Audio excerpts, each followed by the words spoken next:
Vamos en esta mañana a iniciar esta conferencia titulada La Iglesia en los últimos tiempos.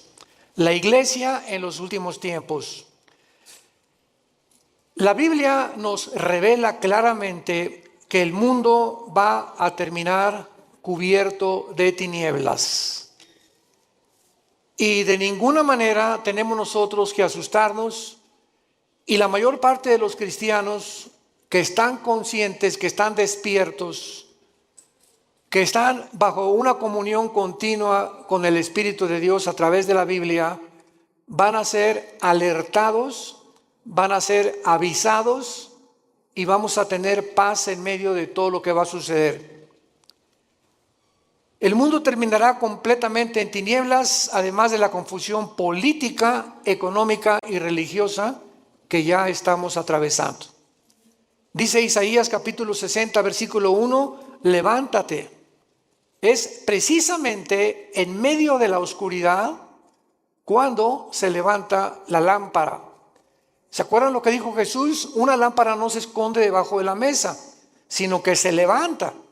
Y si en algún tiempo o para qué nacimos, fue para esta época. Es precisamente cuando Dios nos llama en este tiempo a que nos levantemos y alumbremos. Levántate, resplandece, porque ha venido tu luz y la gloria de Jehová ha nacido sobre ti. He aquí que tinieblas cubrirán la tierra y oscuridad a las naciones, mas sobre ti amanecerá Jehová y sobre ti será vista su gloria. Mientras más oscuro, más fuerte la luz. En una oscuridad tremenda, un cerillo que prendas se ve a grande distancia. Así que tenemos que estar conscientes de eso. Pero lo más trágico es que estas tinieblas también alcanzarán la iglesia. Y vamos a ver de qué forma también los últimos tiempos que estamos viviendo, la oscuridad aumentará dentro de muchas iglesias, y voy a definir y a explicar claramente a qué iglesias se refiere la Biblia. Jesús dijo en Mateo 24:12, por haberse multiplicado la maldad, el amor se enfriará. Y no está hablando de los no cristianos, está hablando a los cristianos. Dios no espera que haya amor fuera de la iglesia, porque el mundo está completamente bajo el maligno. Por haberse multiplicado la maldad, por tantas cosas que están pasando, el amor de muchos cristianos se va a enfriar unos con otros. Habría frialdad, habría distanciamiento, y esto es lo más peligroso que podemos nosotros atravesar. Isaías 24, versículos 5 al 6, describe el mundo en los últimos tiempos. La tierra será enteramente vaciada y contaminada. Se destruyó, cayó la tierra. Enfermó, cayó el mundo. Enfermaron los altos pueblos de la tierra. Y a continuación del versículo 5 de Mateo 24 nos da 3 razones por las cuales el mundo ha llegado al punto donde nos encontramos. Donde la ciencia, escuchen, ya no es ciencia. Cuando la misma ciencia dice que hay más de 3 o 4 géneros, es cuando la ciencia dejó de funcionar. Porque la biología y la genética nos dicen que solamente hay varón y hembra. Si tienes las cromosomas Y, eres varón. Si tienes las cromosomas XX, eres hembra, eres mujer. ¿De dónde pues están fomentando 3, 4, 5, 6, 7 géneros? ¿Dónde está eso? ¿En la biología o en la genética? Ya no en la Biblia. ¿Cómo es posible que haya el mundo llegado a aceptar esto? Así de loca está la ciencia. Se corrompió la ciencia. Los sistemas políticos han fracasado todos. 1991 el comunismo cae. Después de más de 60, 70 años, que fue un fracaso donde quiera que se practicó esta ideología, y el mundo continúa desenterrando esta ideología en los tiempos que vivimos, porque ya no encuentran los gobernantes qué sistema usar para gobernar el mundo. O sea, la política está completamente loca. ¿Qué acaso la historia nos enseña que debemos aprender de la historia o no aprendemos de la historia? Pues parece que esto es lo que ha sucedido. Porque hemos visto un ejemplo en esta ideología que no funcionó. ¿Por qué entonces somos tan tercos de volver a desenterrarla? ¿Por qué la genética descubierta en 1954, el ADN, se comprueba científicamente que es imposible la teoría de la evolución? ¿Por qué seguimos insistiendo en enseñarles a nuestros hijos que venimos de chita? Que somos el producto accidental de los animales. ¿Por qué son tan tercos los maestros universitarios cuando la misma ciencia contradice? Genéticamente es una imposibilidad la teoría de la evolución. Físicamente, la segunda ley de la termodinámica postula que todo tiene que llevar a una decomposición, a un deterioro. ¿Por qué se sigue enseñando entonces? ¿Cuál evolución? La biología enseña que los aminoácidos, que son los ladrillos de la vida, determinan que es imposible que una ardilla se convierta en conejo, ni un rinoceronte en un caballo. Hemos llegado, damas y caballeros, santos de Dios, a la locura total del mundo. El mundo está loco, loco, loco. En Lucas 18 Jesús dijo: cuando el Hijo del Hombre venga, ¿hallará fe en la tierra? Sin embargo, los cristianos, a pesar de todo esto que estamos atravesando, donde ya la gente no sabe qué es blanco y qué es negro, ya no sabe qué es bueno y qué es malo, ya no sabe qué es dulce y qué es amargo.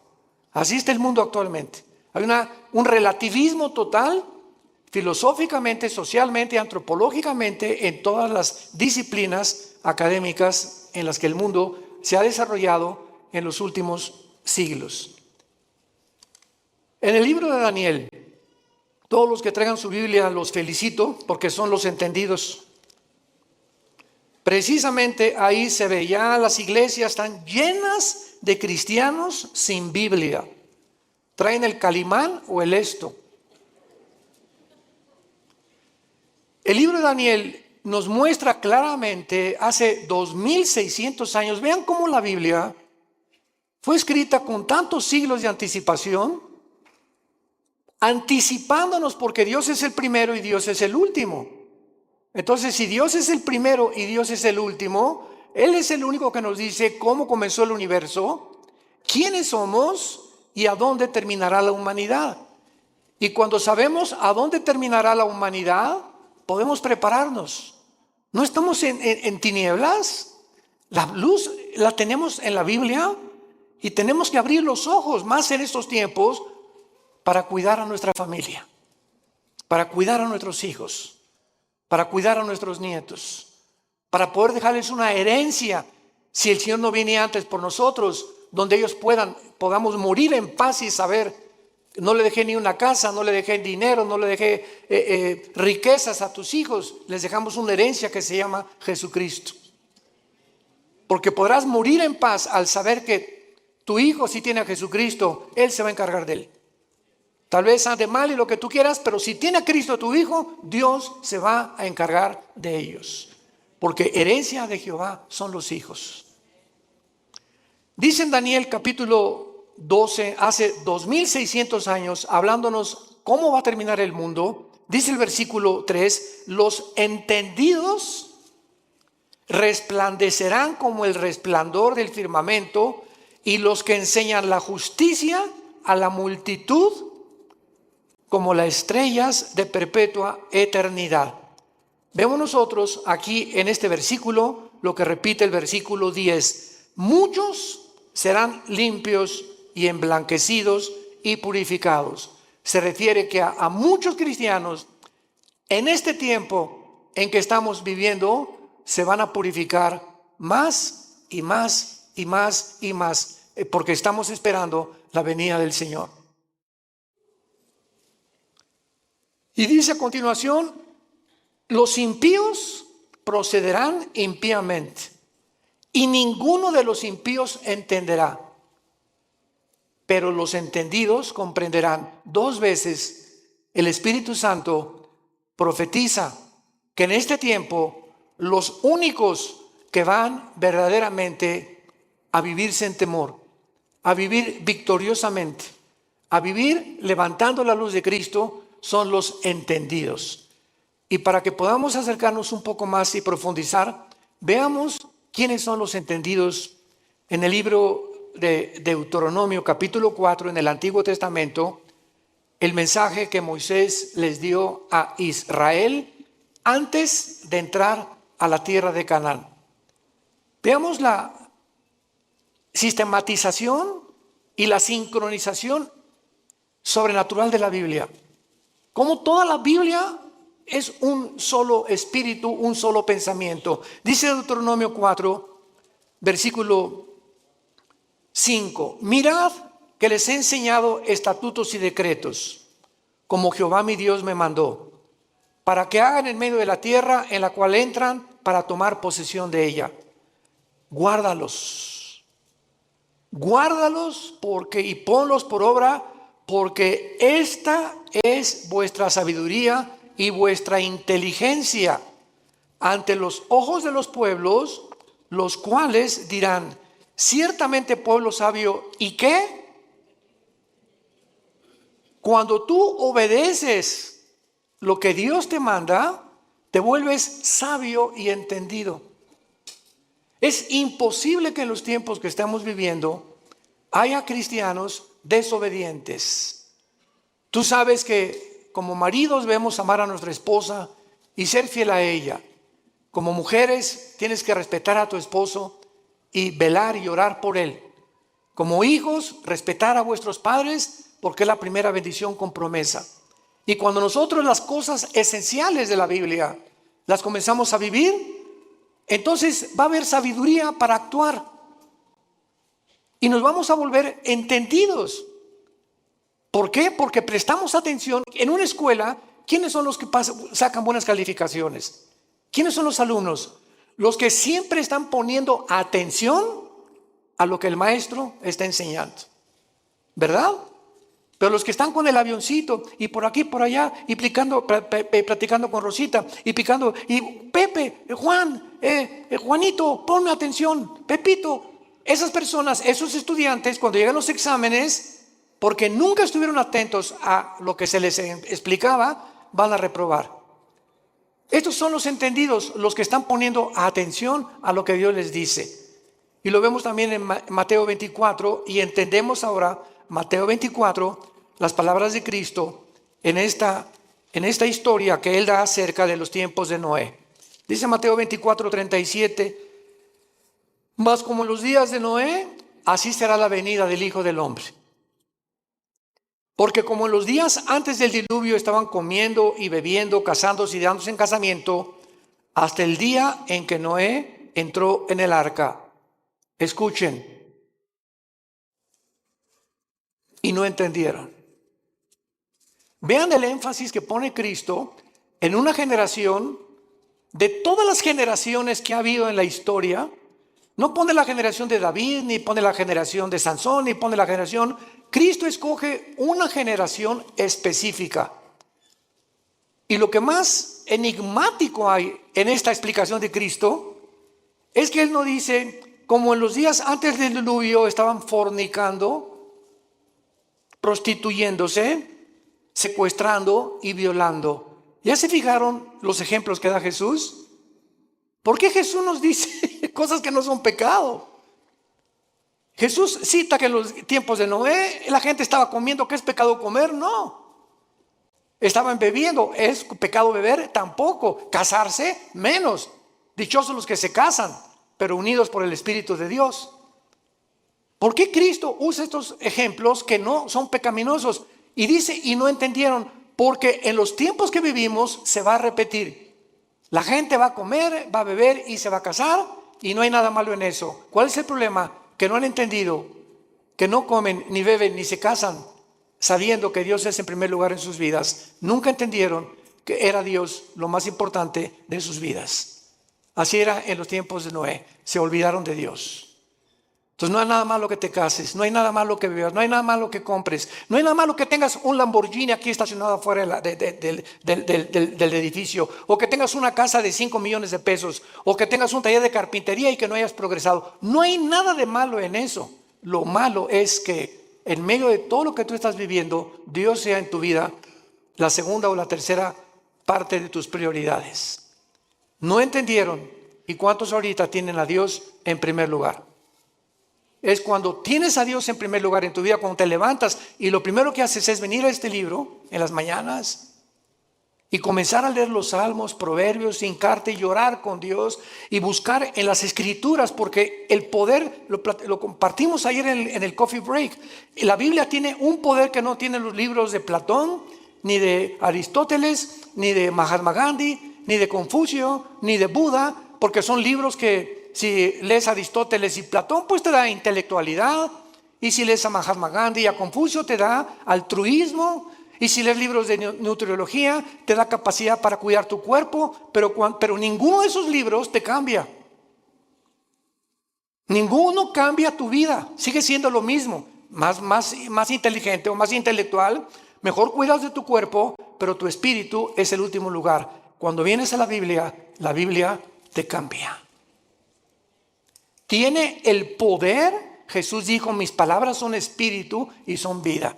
La Biblia tiene el poder de transformar nuestra vida interior. Dice Pablo en 2 Corintios capítulo 3, mirando cara a cara, somos transformados por el Espíritu de Dios. Mirando, somos transformados. Al mirar la Biblia, al tener contacto con la Biblia, al meditarla, al estudiarla, al memorizarla, algo entra a tu vida que sin que te des cuenta, como una planta, la riegas, el agua que le pones en la planta comienza a crecer de una forma invisible hasta que sale el tallo a la superficie.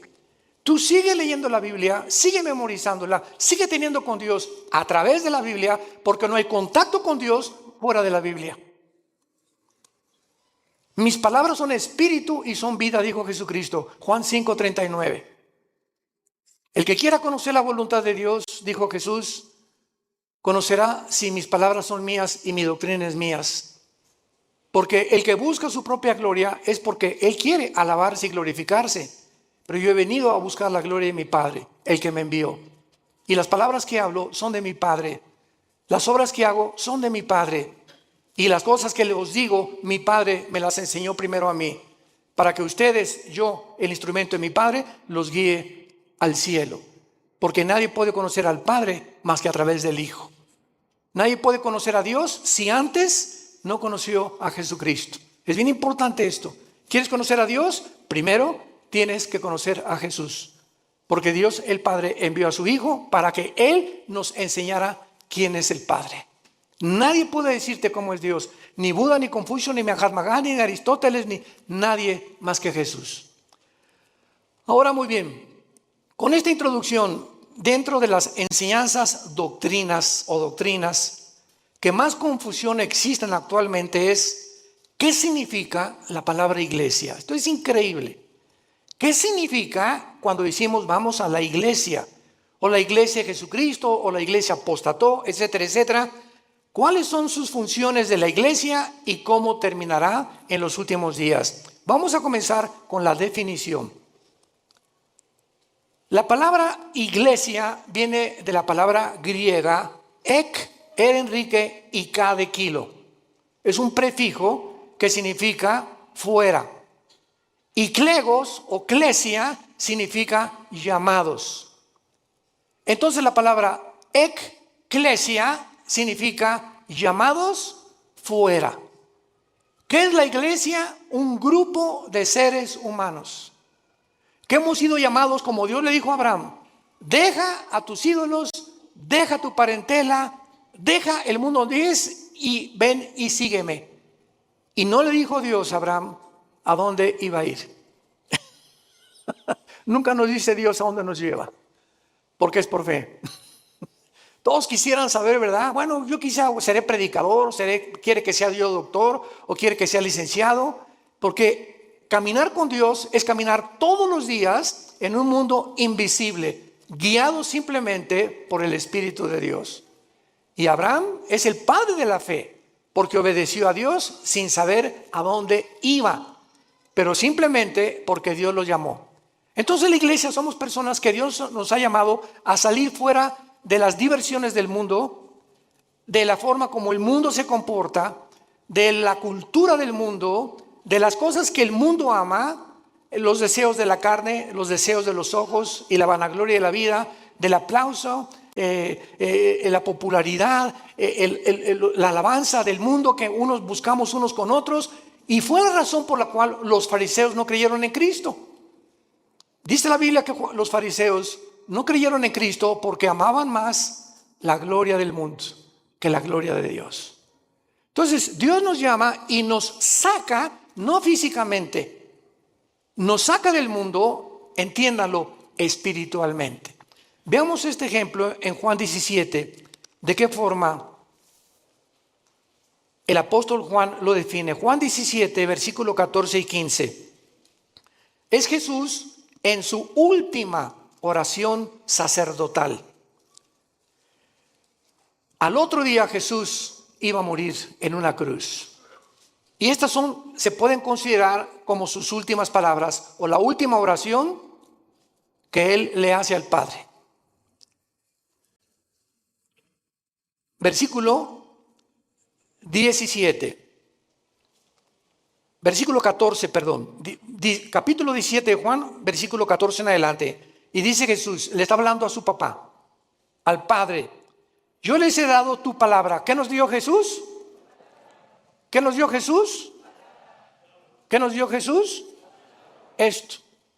Esto es lo que nos dejó Jesús. Imagínense la importancia que tiene nuestro contacto diario con la palabra. Yo les he dado tu palabra y el mundo los aborreció, porque no son del mundo. ¿Qué definición y qué revelación más extraña? ¿Somos extraterrestres entonces? Así es. Porque físicamente estamos en un mundo que no es de nosotros. Dios le ha placido que nazcamos en un mundo ocupado por el enemigo. Dios le ha placido ponernos en un desierto, porque el mundo es un desierto. No tiene nada que ofrecernos el mundo, como Dios puso a Israel cuando lo sacó del mundo que es Egipto, a un desierto. Entonces estamos en un desierto, en un mundo donde hay serpientes y escorpiones, sequedad, vaciedad, sed, hambre, donde no hay nada en ese desierto que nos pueda proveer o nos pueda traer una verdadera satisfacción. Y fue lo que Dios les quiso enseñar a los judíos en el desierto. ¿Por qué lo sacó por ahí? Dice Deuteronomio 8, para saber que ustedes sepan que yo soy Dios. Nunca les faltó el agua, nunca les faltó un sastre, nunca les faltó una botella de Bonafón, nunca les faltó los zapatos, no les faltó dentista, no les faltó médicos, no les faltó nada en un desierto donde no hay Kmart, ni tampoco Comer, ni tampoco consultorios, ni tampoco tiendas, ni zapaterías, en un mundo donde Dios quería mostrarles que Él es suficiente para proveernos todo lo que necesitamos.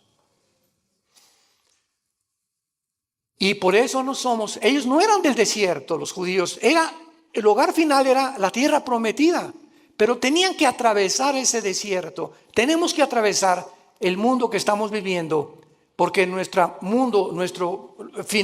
meta no es este mundo, es el cielo con Dios. Cuando Dios transforme el mundo, regresaremos al mundo, restaurado por Él. Por eso Jesús dijo que no somos del mundo. Cuando tú eres cristiano, de repente ya no te llevas con tu compadre porque él habla puras groserías y se emborracha o es drogadicto o se goza que tiene amantes, y porque tu comadre, verdad, puro chisme te dice todo el vecindario, como las verdulerías y en los mercados, y comienza a encontrar amigos que tienen relaciones sexuales con su novia o con su novio, etcétera, etcétera, y nos comenzamos a sentir como peces fuera del agua, y comienzas a buscar otro tipo de amistades porque ya te duele, ya sientes que no pertenecemos a esas fiestas, no pertenecemos a esas reuniones, no pertenecemos a esa forma que al mundo lo divierte, porque ya no somos del mundo. Si tú no sientes esto en tu corazón, te falta pasión por la verdad. Te ruego por ellos, porque no son del mundo, como tampoco yo soy del mundo. Y no ruego que los quites del mundo, sino que los guardes del mal. Muy fácil, ¿verdad? Que Dios viene por nosotros, pero Él no tiene ese propósito. Él quiere que mientras atravesemos este desierto, que ya vamos al final, ya estamos a punto de entrar a la tierra de Canaán, a la promesa de la tierra prometida que Dios tanto prometió en el Antiguo como en el Nuevo Testamento. Estamos a punto, hermanos, de cruzar el río Jordán. Estamos a punto de cruzar el río Jordán, y recordemos algo, que esa generación no entró a la tierra prometida, se murieron en el desierto. Estamos hablando más de 1,5 millones de seres humanos que nunca quisieron obedecer a Dios, siempre quejándose. ¿Y por qué no tenemos agua como en Egipto? Y en el mundo se divierte más. ¿Y por qué no tenemos las diversiones del mundo? Regrésanos a Egipto, Moisés. Ya Moisés los tenía hasta el gorro. Al grado que se desesperó tanto Moisés cuando golpeó la piedra 3 veces, que Dios le dijo: no vas a entrar a Canaán. Vela desde lejos y cuando te mueras la vas a ver. ¿Cómo aguantó Moisés a casi 2 millones de cabritos? Porque no eran ovejas. Fue la generación que siguió de ellos los que entendieron y entraron por Josué a la tierra de Canaán. Vemos pues nosotros en 1 de Juan capítulo 4, en el Nuevo Testamento, de qué manera el apóstol Juan continúa hablándonos acerca de qué diferencia hay en los cristianos y el mundo. Dice 1 de Juan 4, 5 y 6. Hijitos, les está hablando a nosotros, a los cristianos. Ustedes son de Dios y los habéis vencido, porque mayor es el que está en vosotros que el que está en el mundo. Ellos, la gente que no es cristiana, ellos son del mundo. Por eso hablan del mundo. Y el mundo los oye, sus canciones, sus versículos, sus teatros, sus películas. El mundo está feliz con este tipo de personas. Nosotros somos de Dios. El que conoce a Dios nos oye. El que no es de Dios no nos oye. En esto conocemos el espíritu de verdad y el espíritu de error. Un cristiano, cuando tiene el Espíritu Santo, ya discierne: lo que estoy oyendo, ¿de dónde viene? ¿Del mundo o viene de arriba? Cuando tú pones más atención a canciones, ¿verdad?, artistas mundanos, que a las cosas de Dios, es porque tienes tu corazón en el mundo todavía. No has sabido aislarte, ni has sabido hacer a un lado las cosas del mundo. Dice claramente también en 1 Juan 5:19 que el maligno está al control del mundo entero. Muy bien, entonces, en otras palabras, para concluir, la iglesia cristiana consiste en seres humanos. Tú y yo tenemos un llamado. Qué privilegio que Dios nos haya escogido.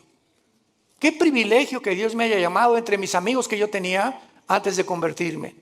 De muchos familiares míos que no los llamó Dios como me llamó a mí. Qué privilegio tan grande. Qué privilegio tan grande.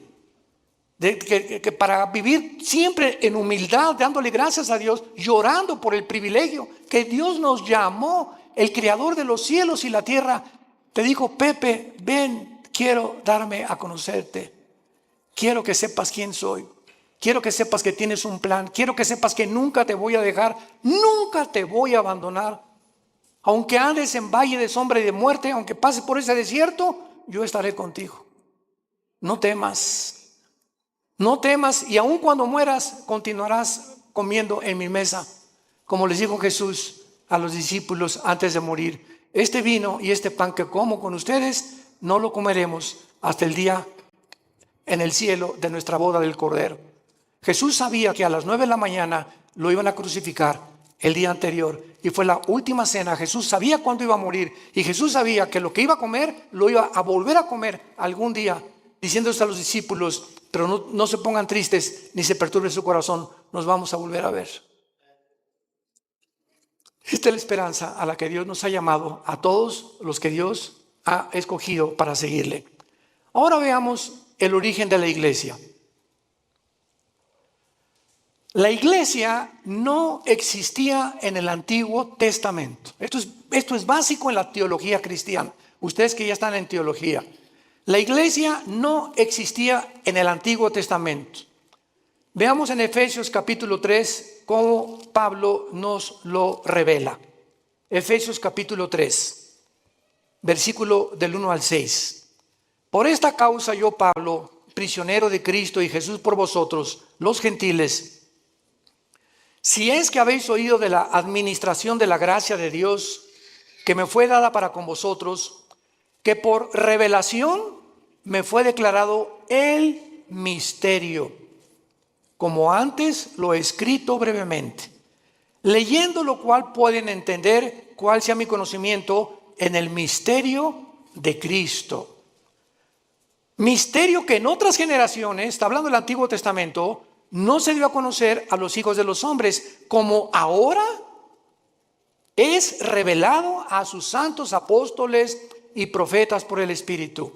¿Cuál es este misterio, Pablo? Versículo 6, que los gentiles son coherederos y miembros del mismo cuerpo y copartícipes de las promesas de Cristo por medio del Evangelio.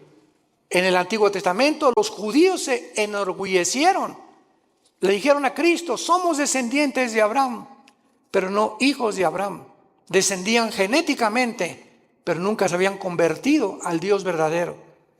Entonces, qué maravilloso que ahora los judíos, fue un caos en el libro de los Hechos, que de repente los gentiles, los que no eran judíos étnicamente, comenzaban a convertirse. Y esto causó hasta pleito entre Pedro entre Pedro y entre Juan y entre Santiago y entre los apóstoles de Cristo, porque decían, es que no podemos ni sentarnos a comer con los gentiles. Este concepto tenían de los gentiles, que no eran los cristianos. Y ahora el misterio, en Hechos 10, se hace una reunión con todos los apóstoles, Santiago y Pedro la presiden y dictan este decreto. Dios ahora va a descender no solamente sobre Israel, sino los mexicanos, los que están en Tlalnepantla, los que están en Querétaro, los italianos, los chinos, los griegos, y ahora este conjunto de todas las nacionalidades del mundo, ya no Israel, de todas las naciones de Israel se va a hacer un cuerpo, para que lo podamos entender. Cristo es la cabeza. Y va a haber cristianos que son la mano, otros la nariz, otros la boca, otros el pecho, otros las piernas. Somos como un cuerpo. Pero así como la nariz le dice a la oreja, tú no hueles como yo, la oreja le va a contestar, ni tú oyes como yo, menso. Para que no haya, dice 1 Corintios 12, desaveniencia entre nosotros y nunca nos enorgullezcamos de que alguien tiene más que otros. Esta es la razón por la cual en la iglesia hay denominaciones. Bautistas, presbiterianos, nazarenos, Villanueva para el Mundo, carismáticos, pentecostales, etcétera, etcétera. Pero ¿qué es lo que nos une? Aunque hay diferencia en ciertas doctrinas no esenciales, lo que nos une es el amor. El amor. Porque cuando alguien dice que yo soy bautista y es pentecostal y comenzamos a hacer diferencia olvidándonos que cuando Pablo perseguía a la iglesia, se le apareció Cristo y lo tumbó del caballo. ¿Y qué le dijo Jesús a Pablo? ¿Por qué me persigues? Jesús se estaba identificando con los que le seguían. Y si despreciamos a algún hermano nosotros porque es de otra denominación, estamos despreciando a Jesús. Porque Él pertenece también a Jesús, nuestro Señor y nuestro Salvador. Tengamos cuidado por eso, de amarnos y soportarnos. Los pentecostales que hablan lenguas y que imponen las lenguas y otra cosa, otros creen que tienen demonios, otros que nada más puro evangelismo, otros le dan importancia pues solamente a las misiones, otros son de la teología y la reforma que no hay milenio, otros son dispensacionalistas. Dentro de la iglesia hay diferentes doctrinas que han sido cubiertas por cristianos o por denominaciones. Pero lo que nos une no son las doctrinas no esenciales, sino si tú crees que la Biblia es la palabra de Dios, si tú crees que la salvación es por la gracia, sin ninguna obra, si tú crees que es por la sangre de Cristo el perdón de nuestros pecados y que a los 3 días resucitó y vamos a resucitar, no me importa lo que el letrero de la botella, presbiteriano, nazareno, bautista, no me importa lo que la botella diga, me importa lo que la botella tiene dentro. El contenido en tu vida, si tienes a Jesús, eres mi hermano y te debo de amar. Y si no estoy de acuerdo contigo, no lo vamos a estar todavía, nos vamos a poner de acuerdo tal vez ahí arriba. Pero mientras estamos aquí vamos a soportarnos y vamos a perdonarnos. Porque el amor cubrirá todas las faltas. Y la ley se cumple con el amor a los demás. Entonces, este es el origen de la iglesia. La iglesia es una nueva entidad que no existía en el Antiguo Testamento. Es el cuerpo de Cristo. Veamos cómo se formó este cuerpo en Pentecostés, pero lo explica Pablo en 1 Corintios capítulo 12, versículo 13. 1 Corintios 12, 13. ¿Cómo se forma esta nueva entidad que no existía en el Antiguo Testamento? Dice así: porque por un solo espíritu fuimos, ¿cuántos? Todos bautizados en un cuerpo. ¿Cuál es el cuerpo? El cuerpo de Jesucristo.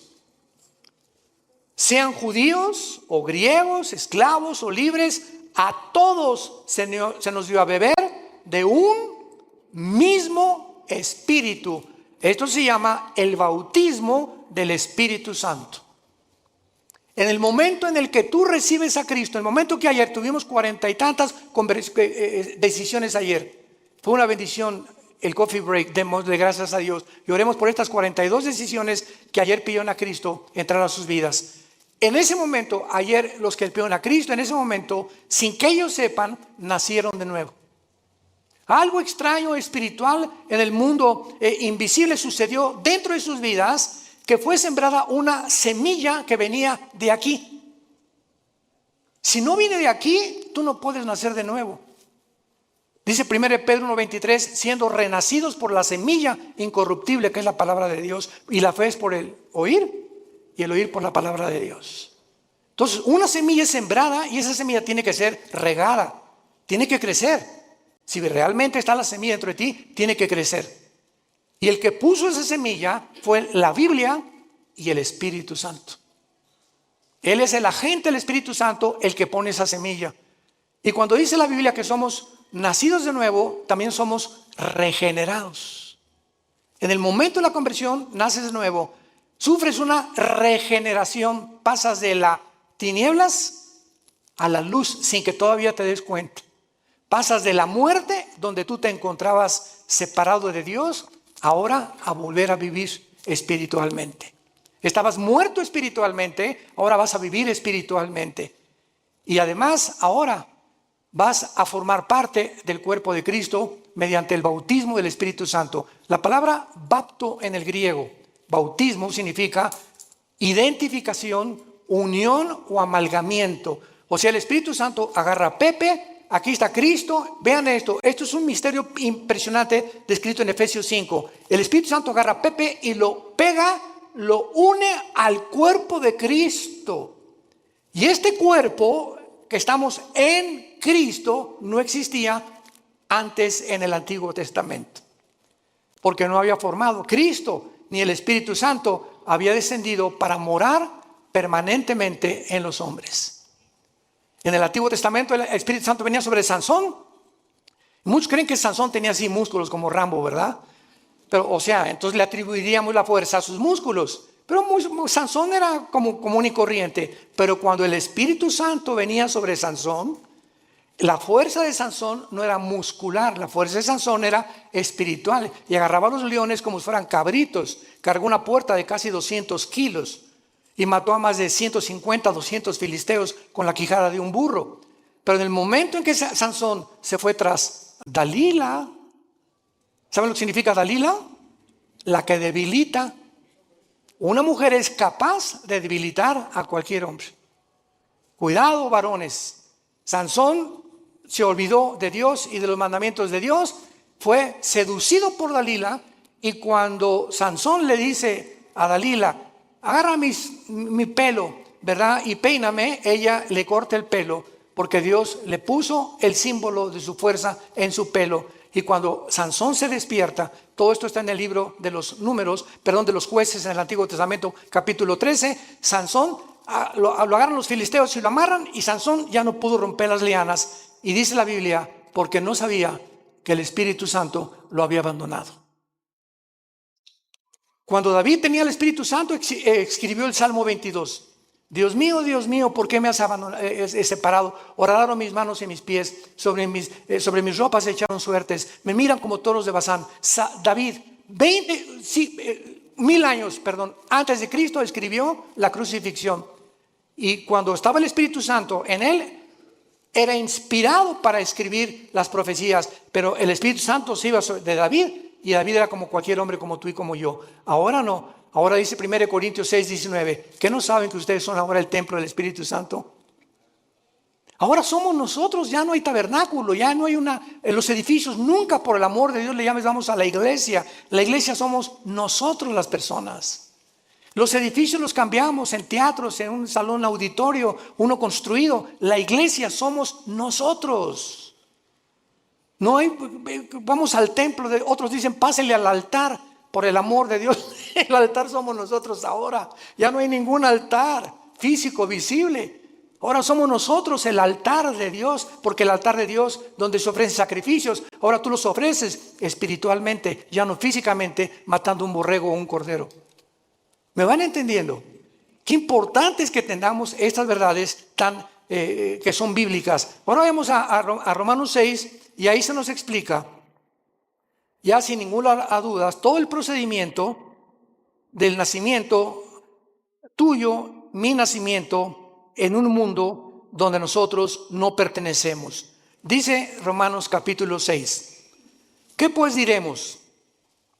¿Perseveraremos en el pecado para que la gracia abunde? En ninguna manera. Porque los que hemos muerto al pecado, ¿cómo viviremos aún en él? Pongan atención. ¿O qué no saben? Parecería que la iglesia en Roma no sabía. Pablo los exhorta. ¿Qué no saben? Que todos los que hemos sido bautizados en Cristo. ¿A qué bautismo se está hablando Pablo?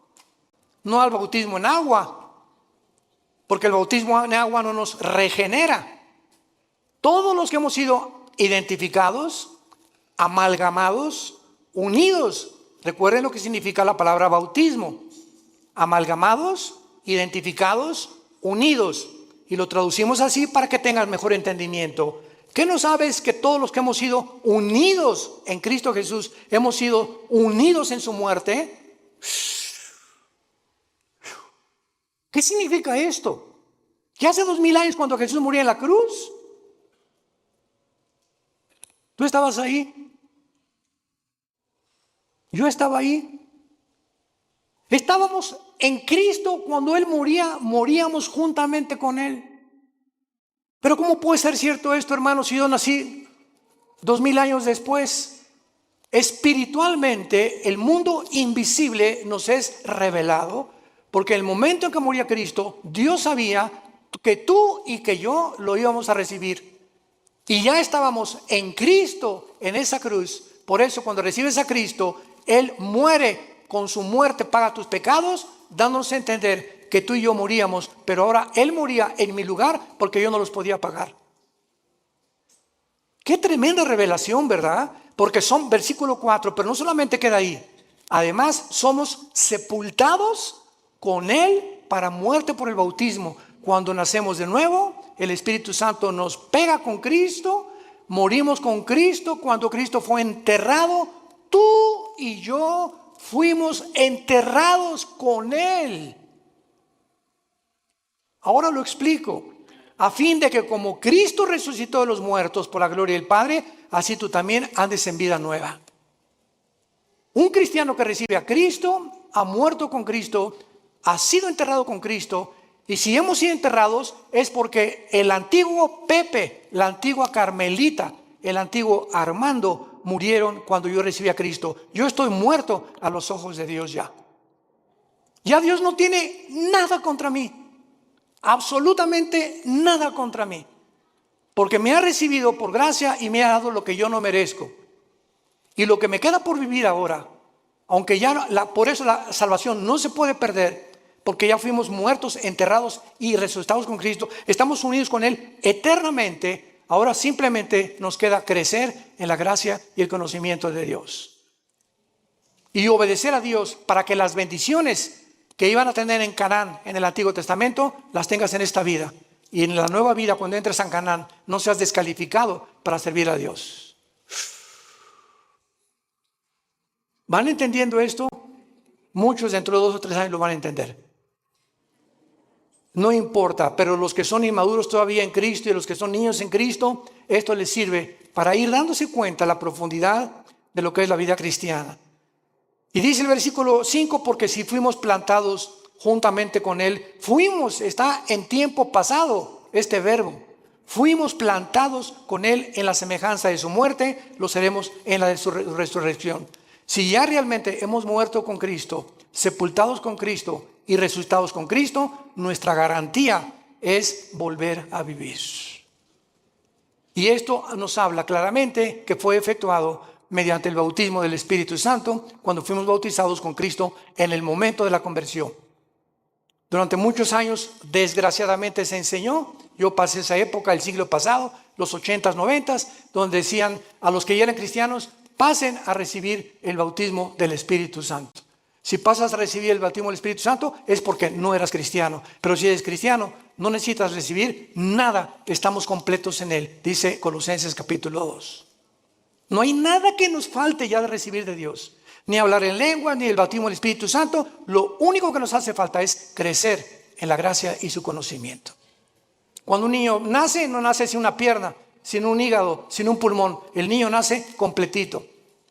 Y si nace incompleto es porque hay un problema grave en él.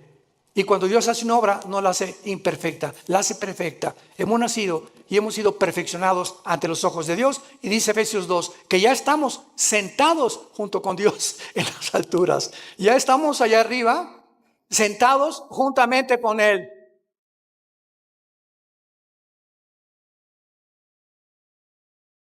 Te damos gracias, Señor, en esta mañana por tu palabra. Porque por un solo Espíritu todos hemos sido bautizados, identificados, amalgamados, unidos al cuerpo de tu Hijo Jesucristo. Te damos las gracias porque Él ahora es nuestra cabeza y nosotros miembros unos de otros en particular, para que no haya desaveniencia entre nosotros y podamos amarnos y soportarnos como nosotros lo debemos hacer por amor a tu muerte en la cruz. Te damos gracias, Señor, porque estamos en un mundo infectado, enfermo, que se están autodestruyendo los seres humanos a nuestro alrededor. Y ahora nuestro deber es alumbrarlos, sacarlos de la podredumbre donde se encuentran, del pecado donde han vivido, mostrándoles que tu gracia es más que suficiente para transformar la vida de cualquier persona que quiera obedecer a la fe, obedecer el Evangelio.